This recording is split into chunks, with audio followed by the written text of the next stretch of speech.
I know, the Monogatari series is all over the place. There are so many adaptations, and if you're new, you're just gonna be lost. I've been there myself when I started watching this franchise, but here I am. So in this video, I'm gonna be presenting the chronological order of this franchise, and the way you wanna watch it is up to you. You could watch it in the chronological order, and that is the way that I personally would suggest to do. But you could also watch it in other orders, like the Shaft order or the main author's order, and it just really is up to you. So you pick your order and you watch it with that. But in this video, I'm gonna be talking about the chronological order only. Anyways, now that we have that out of the way, let's get right into it. First off, let me just draw the timeline because it makes things a little bit easier to understand. Right, our story begins around March with Kizu Monogatari movies trilogy. Pretty simple, 1, 2, 3. You want to start off with those? Because this is pretty much where everything starts off. After that, we have a short series called Koyomi Monogatari,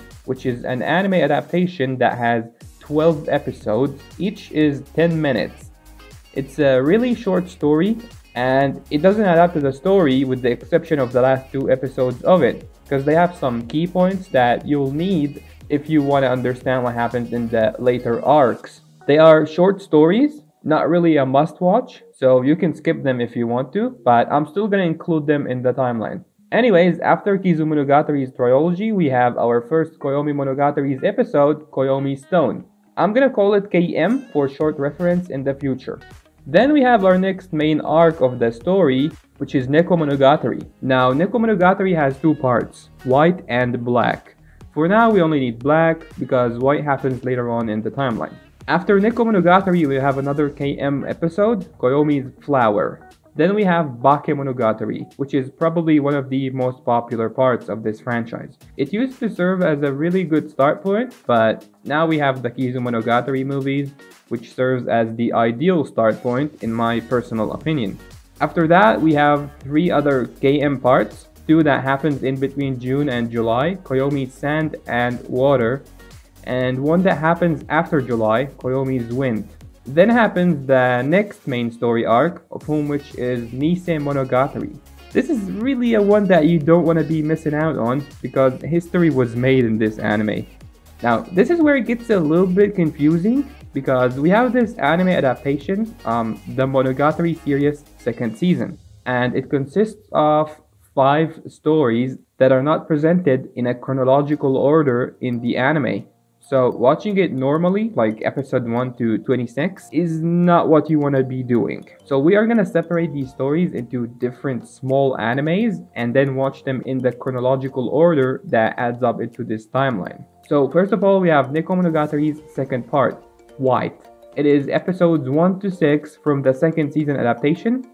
After that, we have Kabuki Monogatari, and it is episodes 7 to 11 from the 2nd season adaptation as well. Then comes Oni Monogatari, episodes 17 to 20, also from the 2nd season adaptation. And then Uwari Monogatari season 1, which is another anime. It's not a part of the 2nd season adaptation. It has like 12 episodes, I think. Then we have 3 KM episodes, 1 that happens in August, Koyomi's 3, and 2 that happens in October, Koyomi Tea and Mountain.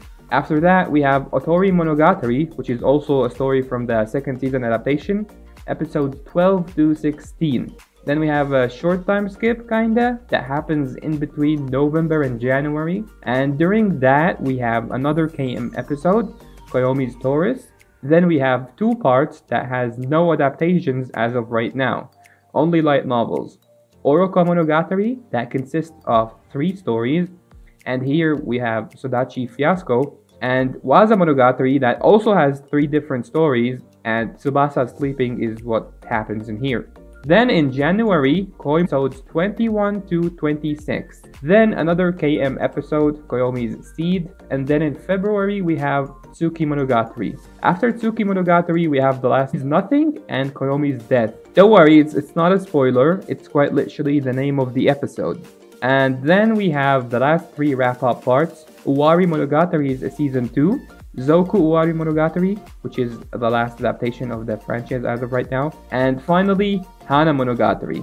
Now, you could say that the story kinda ends at Monogatari and Karen Ogre from Waza Monogatari, then Suruga Bonehead from Oroka Monogatari, After that, in July, we have Tsukihi Ando, also from Oroka Monogatari, Subi Monogatari. Now, as I've said, all of these are only light novels right now, so there's that. Also, the last part of Waza Monogatari is a massive throwback that tells the event. I guess you can read it anytime you want. It doesn't add up to the actual timeline a lot, so like you can just pretty much read it whenever you want to read it. And that is all the chronological order of the show. Hopefully that helped you out. I tried to make it as fast and straightforward as possible. I'm also going to include a map of the show that I've made in the description, so you can go ahead and download that if you want to.